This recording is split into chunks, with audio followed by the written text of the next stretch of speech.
A mulher é sempre uma força muito importante nas lutas do PT.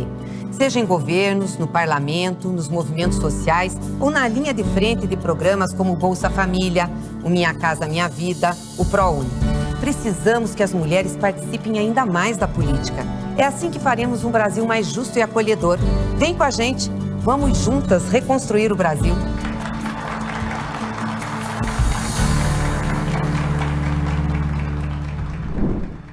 Campanha de mulheres petistas nas redes sociais é o tema da aula de hoje. E quem preparou foi Daiane Hirt, jornalista e chefe de gabinete da presidenta do PT, Gleisi Hoffmann. Olá, eu me chamo Daiane Hirt, sou jornalista, estou hoje chefe de gabinete da presidenta nacional do Partido dos Trabalhadores, da nossa deputada federal Gleisi Hoffmann. Eu chefio o mandato dela lá na Câmara. Eu tenho um pouco de experiência ao lado dela, afinal já são quase 15 anos, estamos debutando quase nessa experiência juntas e na caminhada. Tenho um pouquinho de experiência, mas vim de jornal de bairro, de rádio comunitária, e cuidava de redes quando a grande rede era o Orkut, que muitas de vocês talvez nem conheçam ou talvez não tenham usado. Mas hoje eu vim para falar da experiência das mulheres petistas nas redes. Então, eu acho que eu queria falar para vocês um pouquinho sobre como você elencar temas para que suas redes sejam atrativas. Talvez seja mais essa pegada. Espero que seja útil para vocês que vão coordenar campanhas, que seja útil para as nossas pré-candidatas, para as nossas futuras candidatas. E espero muito que ano que vem a gente tenha muito mais mulheres aqui na Câmara dos Deputados, muito mais mulheres nas assembleias legislativas, muito mais mulheres petistas no Senado. Hoje, como chefe de gabinete aqui, eu acompanho um percentual de uma pesquisa, que é uma pesquisa informal, que até para cargos de chefia de gabinete, as mulheres também ocupam poucas vagas. Hoje nós temos 513 deputados federais, e extraoficialmente, a gente vai conversando e vai mudando, são 91 mulheres, no meio de 513 deputados. Então, nós mulheres não conseguimos atingir a paridade nem para os cargos de assessoria. Então, meninas, vocês que estão aí, lutem, venham forte, abram seus braços e com certeza ano que vem a gente tem muita coisa com Lula na presidência. Se tudo der certo, tudo vai dar certo, Lula na presidência, Alckmin nosso vice. E eu vou começar dando um exemplo na verdade, puxando um pouco muito mais para o mandato da deputada, para dar um exemplo para vocês. Quando a gente vai fazer rede social, a gente precisa primeiro elencar que público a gente quer atingir. A gente não consegue atingir todo mundo, de todas as profissões, de todas as idades. Então, você precisa focar no teu público, no público que você quer atingir, no público que você está buscando o voto e o apoio.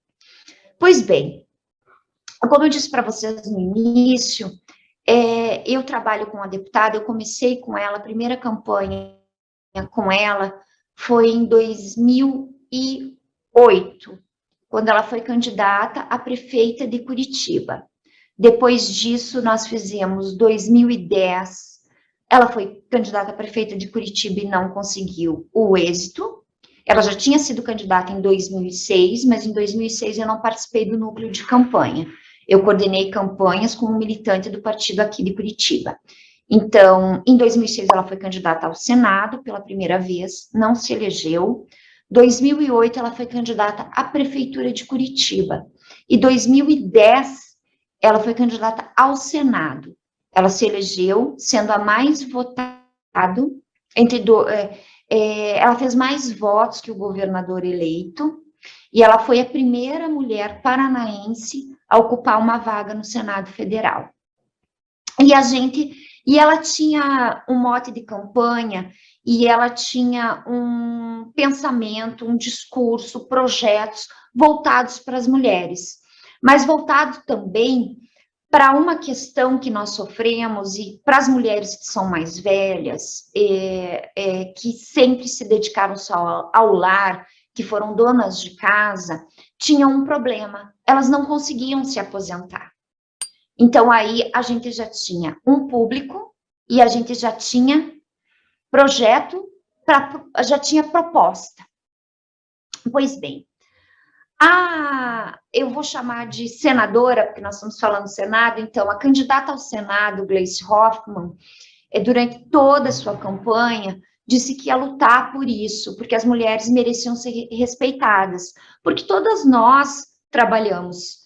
Quem não trabalha em casa, tem o trabalho, tem os filhos, e as mulheres que ficam só no ambiente doméstico, elas trabalham e trabalham muito, mas elas não eram consideradas trabalhadores, como não são consideradas trabalhadoras? Pois bem, ela falou isso na campanha, se elegeu ao Senado. Chegando no Senado, ela fez uma emenda a um projeto que era ligado ao INSS, propondo que as mulheres pudessem, as donas de casa pudessem contribuir para o INSS com uma alíquota menor, que é de 5% do salário mínimo, e pudessem ter direito a tudo que os trabalhadores tinham, né? Porque, lembrando que donas de casa não eram consideradas trabalhadoras, e elas poderiam se aposentar. A emenda, o projeto passou, foi aprovado, é uma lei, e hoje donas de casa podem se aposentar com 5%. Por que eu estou falando isso para vocês? Porque, além de vocês pensarem que vocês têm que ter público, e isso engloba, gente, rede social. Você não fala ao léu, né, na rede social. Por mais que tenha muita gente, você precisa ter um foco para a campanha. Você não pode querer abranger todos os campos, porque não se dá conta. Quando você foca, você consegue. Mas diversos assuntos, diversas pautas, diversas coisas, você acaba, no meio da campanha, se perdendo. Então, é melhor você elencar alguns projetos e trabalhar suas redes sociais em cima desses projetos. Voltando, esse projeto da senadora Gleice, ele foi aprovado, hoje ele é lei, então qualquer mulher pode. Então, ela teve a proposta e quando ela foi eleita, ela cumpriu a proposta, certo? Então, aí a gente já passa para outro tema. Mas, eu volto a dizer, é importantíssimo você ter foco e você saber como é que você puxa assuntos nacionais para o teu ambiente, para o teu estado, para a tua região, para as deputadas estaduais que vão trabalhar em algumas regiões no estado, né? Porque deputado estadual, às vezes, não consegue abranger um estado inteiro. O nosso estado, o Paraná, tem 399 municípios, mas nós temos Minas Gerais, que tem mais de 800, né? Então, assim, é muito difícil você abranger todas as regiões. Então, você precisa puxar para a sua região os assuntos nacionais. E aí, eu vou dar um outro exemplo. Eu falei lá no início, eu acho que eu falei para vocês, que eu comecei a minha carreira como jornalista de jornal de bairro, aqui em Curitiba, num bairro chamado Boqueirão. E um belo dia, a gente teve... As pessoas acompanharam na época do Fernando Henrique aquela alta absurda do dólar. E como é que eu puxo num jornal de bairro, com um público de bairro, que seria, vamos pensar assim, que o bairro, nesse caso, seria a região que o deputado vai atingir, né? Como é que eu puxo isso para dentro do bairro? Pensei. Falei, não adianta fazer uma matéria de economia falando de taxa de dólar, que subiu, que o câmbio está alto, que não sei o que lá. Porque as pessoas não vão entender, não são todas as pessoas que vão entender, ou que são especialistas em economia. Pois bem, lá fui eu pesquisar e eu descobri que a farinha de trigo, que faz o nosso pãozinho, de dia a dia, do café da manhã, era cotada na época em dólar. Não sei se ainda é, porque eu não acompanho mais essa questão. Mas na época era dólar. Pronto, tá aí o meu mote. Tá aí você puxar para a tua região o que é que os grandes temas fazem. O que eu fiz? Peguei meu gravadorzinho e fui nas panificadoras do bairro para saber, olha, com a alta do dólar, quanto vai ficar mais caro o pãozinho que as pessoas tomam no café da manhã? Foi uma das matérias mais lidas. Na época não tinha nem site, mas foi no impresso e foi uma das mais comentadas. Na época as pessoas mandavam... hoje a gente manda e-mail, mas as pessoas mandavam fax, né? Então, muito fax comentando por quê? Porque levou para o dia a dia delas. Não adianta eu falar de dólar para uma população que compra em real, né? Na época, cruzeiro, real, enfim, nem me lembro a moeda. E não vai adiantar isso. Então, eu puxei para o cotidiano e foi super bem aceito. Por isso é que eu volto a dizer, há a necessidade de você detectar essas regiões, o que mais a afeta. Hoje a gente tem temas nacionais que, na verdade, mudam a nossa vida. Todo mundo está sofrendo com a alta do gás de cozinha, todo mundo está sofrendo com alta de combustível, porque se você não tem um carro próprio, você pega ônibus. O ônibus também subiu o valor também por causa do combustível. Você está sofrendo absurdamente com a cesta básica, com o valor da cesta básica.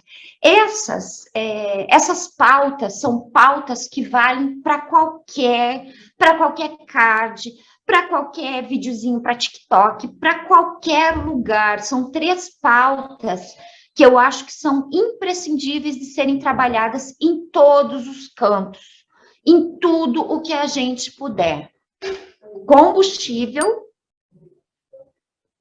gás de cozinha e preço de cesta básica.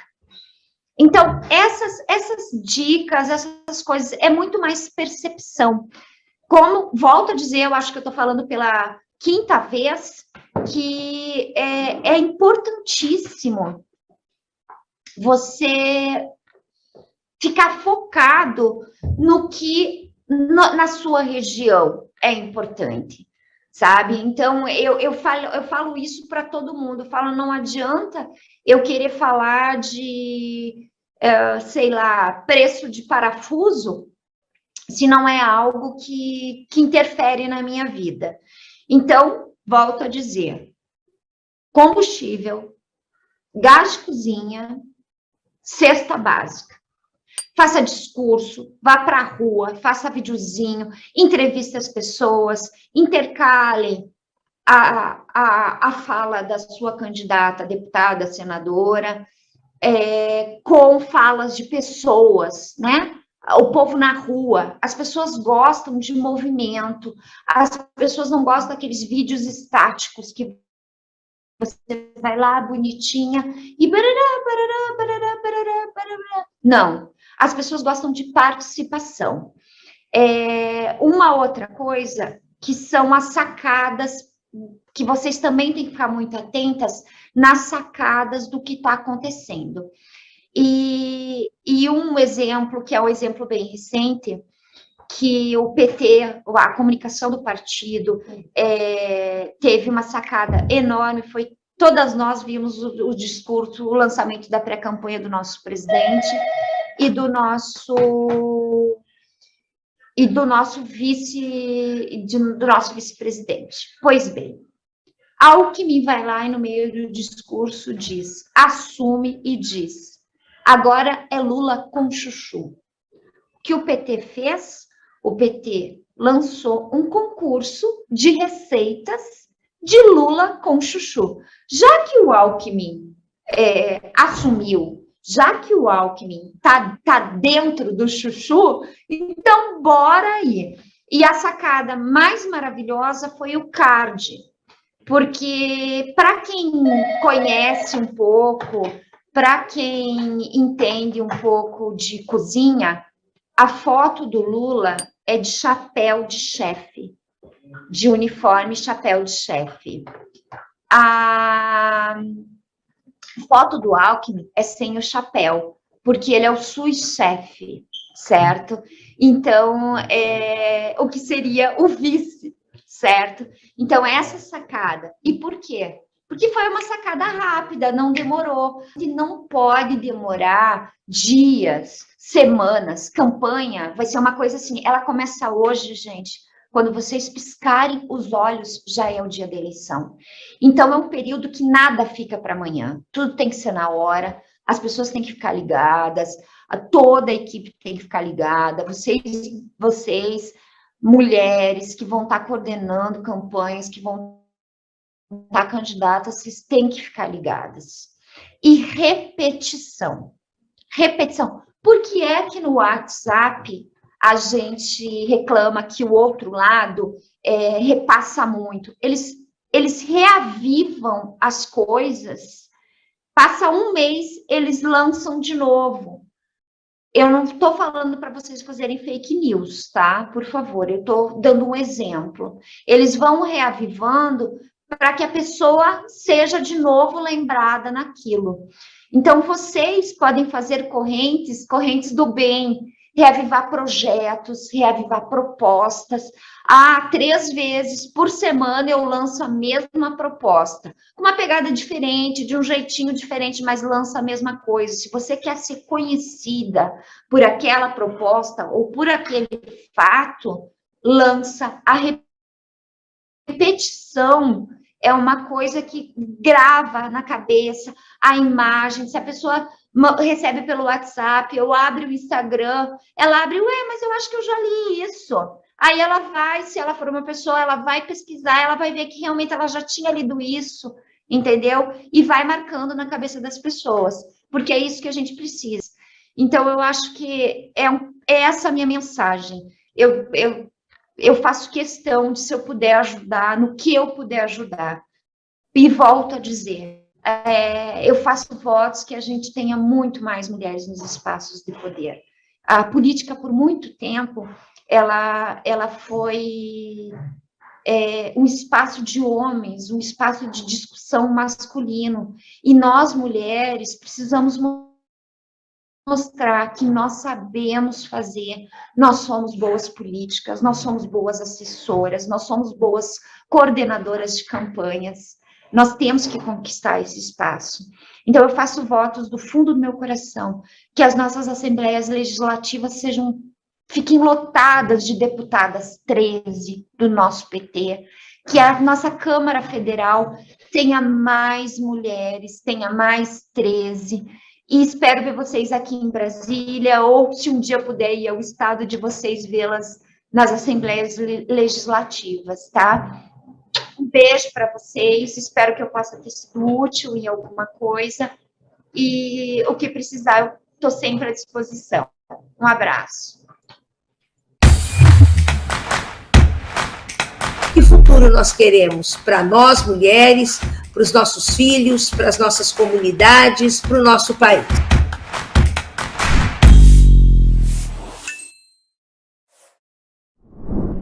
Continuando aqui na nossa parte virtual, né, da questão relacionada aos direitos humanos, é importante realçar que os direitos humanos são sistematicamente violados na internet e nas redes sociais, infelizmente, né? E nós precisamos enfrentar esta realidade.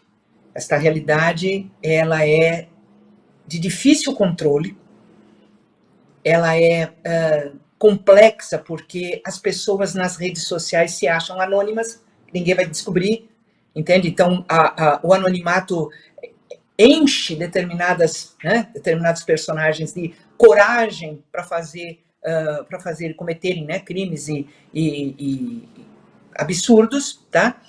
E também nós temos a dificuldade de ir acompanhando, porque é tudo muito rápido, é tudo muito ágil. Quando você começa a entende, o ataque feito por uma determinada rede social ou por um determinado mecanismo, eles já modificaram, já foram para outra rede, entende?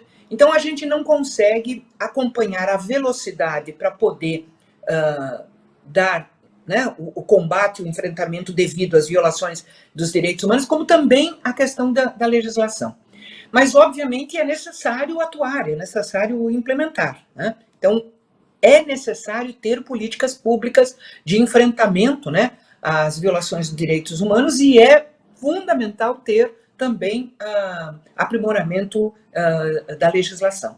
E aqui eu queria aproveitar, né, este último bloco para colocar, em primeiro lugar, a iniciativa que nós tivemos, né, em 2015, durante o governo da presidenta Dilma, né, eu como ministra dos Direitos Humanos, de estabelecer o Pacto Nacional de Enfrentamento às Violações de Direitos Humanos na Internet, o que nós chamamos de Humaniza Redes. Então, aqui eu vou pedir um breve intervalinho aí para o vídeo, né, que é um vídeo institucional do MEC, que eu acho que dá o clima, né, da cerimônia de lançamento do programa. Nesta terça-feira foi lançado em Brasília um pacto pelo enfrentamento às violações dos direitos humanos na internet. O ministro da Educação, Janine Ribeiro, participou do lançamento que aconteceu no Palácio do Planalto e reuniu estudantes, parlamentares e ministros.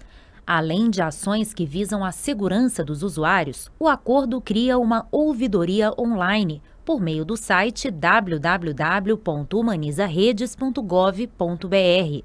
6 ministérios, entre eles o Ministério da Educação, participam do projeto, coordenado pela Secretaria de Direitos Humanos da Presidência da República, que também tem o apoio do Comitê Gestor da Internet no Brasil e de empresas como Google, Facebook e Twitter. O site é mais uma ferramenta de denúncia para garantir a segurança no ambiente virtual.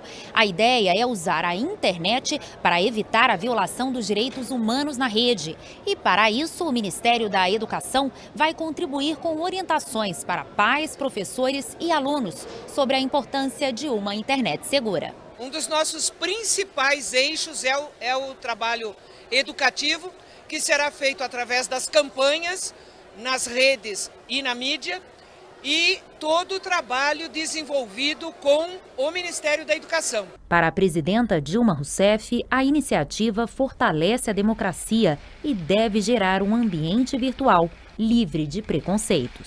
Por prezarmos a liberdade e a democracia, queremos uma internet que, ao assegurar a livre expressão de opiniões, compartilhe respeito e fortaleça direitos e deveres.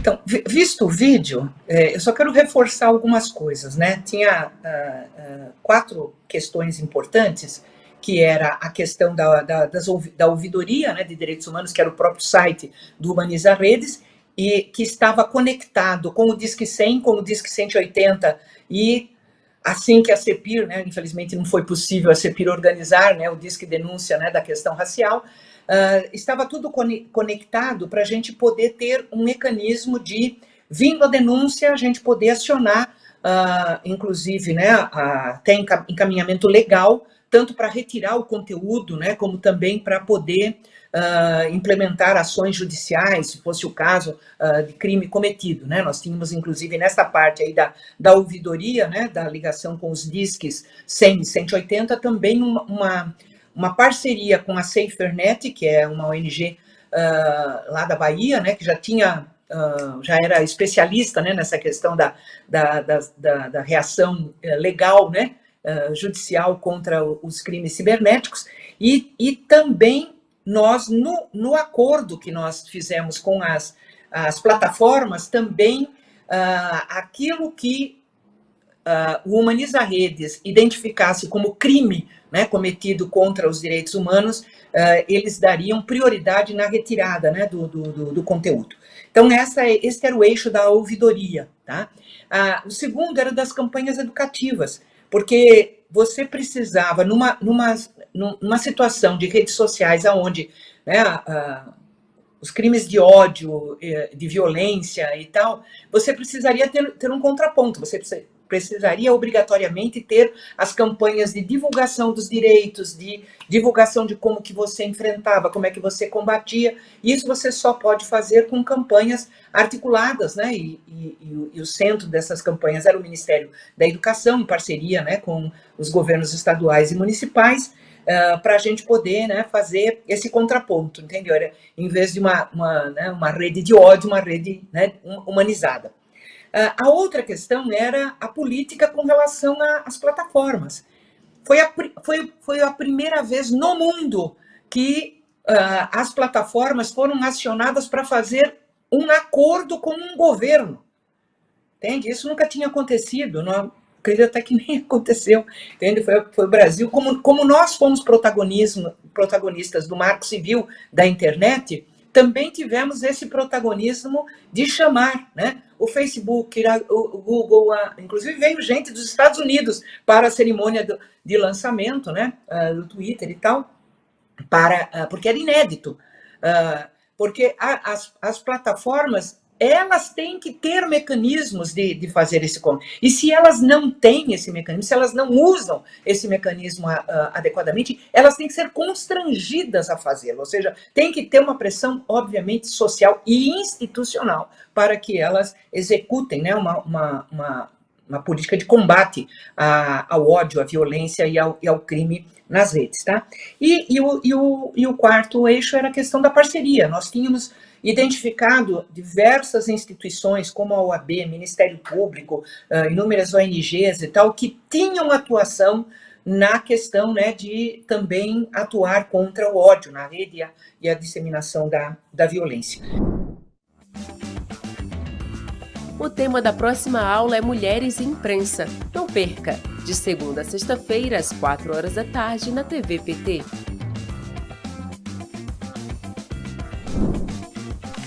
Reveja esta e outras aulas na playlist TV Elas por Elas Formação, no canal da TV PT no YouTube ou em formato de podcast no Spotify.